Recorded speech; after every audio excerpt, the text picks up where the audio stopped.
We at the College Student Mental Wellness Advocacy Coalition have partnered with the Hi, How Are You Project, a group whose mission is to support mental health and well-being among young people.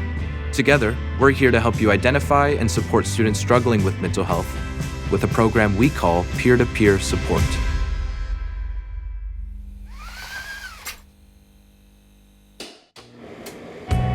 Mental health includes our social, psychological, and emotional well-being. It affects how we think, feel, and act. And here's why it's important. Based on a survey of tens of thousands of college students, we know most mental health issues begin early. Poor mental health is a leading cause of students dropping out. Many students who need help don't seek it or have trouble finding it. When they're mentally healthy, students thrive in every aspect of their lives. This program will teach you how you can help by listening, making connections, and sharing helpful resources, so you can support the mental health of others and yourself. Let's get started.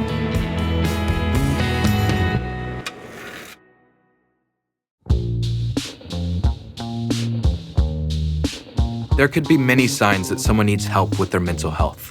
Some of them are obvious, like being sad for a really long time, sleeping too much or not sleeping at all, eating more or less than normal, or having issues with a roommate. Other signs may be less obvious, like having trouble focusing, complaining about aches and pains, or maybe someone just doesn't seem like themselves. Mental health issues can look different for every person. If you see someone struggling, identify yourself as someone who can help. Reaching out is the first step in making a difference.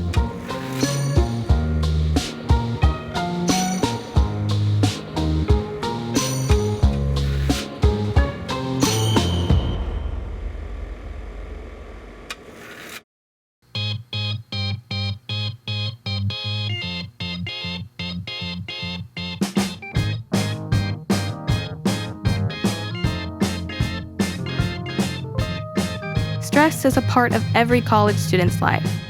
But how can you tell when someone is really struggling? Sometimes, the best way is to just ask them. Want to know how to start a conversation? Start here. Begin by introducing yourself. Try saying, "Hi, how are you?" You may need to ask more than once. Try using open-ended questions to get them to open up. Let's have a listen on how to be a good listener. The best way to get someone talking is to make them feel heard.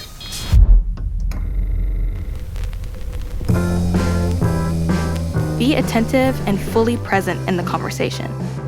Don't interrupt them. Listen actively and speak body language fluently. Ask follow-up questions that show you care. Reflect on what they say and feed them some feedback. Be candid and open. Honestly, just respond honestly. Many people don't feel comfortable talking about their mental health. Let them know you're there to hear whatever they have to say. When it feels like no one is listening, be the person who does.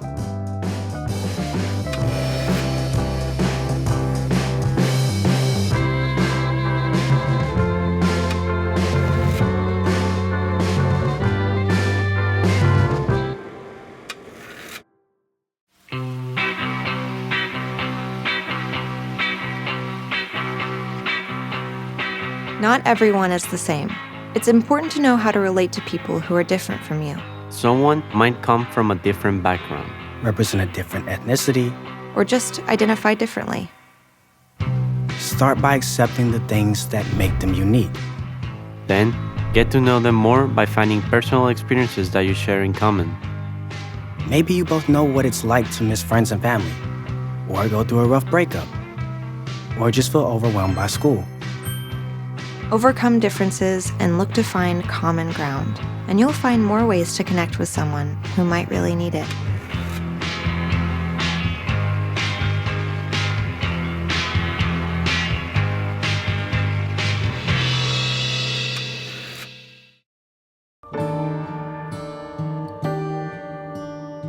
A mental health crisis occurs when someone is unable to cope and at risk for harm. If you suspect a person might be in crisis, assess the situation, ask questions, and be prepared to take action. Always be supportive in the moment. Acknowledge their feelings and let them know you're there. You don't have to solve their problems, but do guide them toward helpful resources, such as the school office, a counseling center, or campus health services. After you've talked, remember to follow up and reach out in the next few days. Check in and let them know you're still there for them. And if it's a major crisis and you fear self-harm or suicide, trust your instincts and call 911 immediately. When life is confusing, you can be the lifeline that someone needs.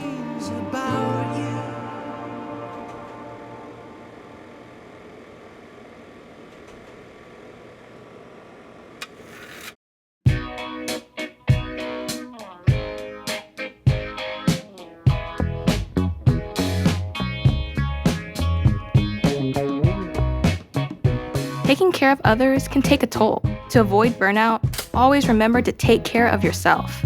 Don't be afraid to ask, "Hi, how am I?" And be sure to do things that re-energize you and give you a boost. That could be listening to music with a friend, journaling, or meditating. And studies show that quality time with friends is one of the best ways to support your personal mental health. Supporting others can be exhausting. Remember to check in and take time to support yourself.